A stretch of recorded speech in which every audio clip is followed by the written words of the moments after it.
Se você não vive em uma caverna, já deve ter ouvido falar dos supostos crimes do Pico dos Foguetes, quando ele resolveu criticar nosso belíssimo STF, colocando a permanência do X no Brasil em risco e ameaçada pela censura. Tudo isso em defesa de seus princípios e da liberdade de expressão. Mas por que isso importa tanto?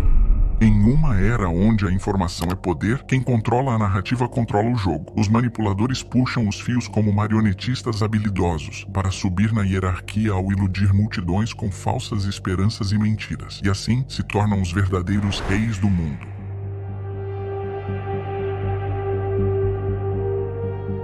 Antes de tudo, eu quero te mostrar onde tudo começou.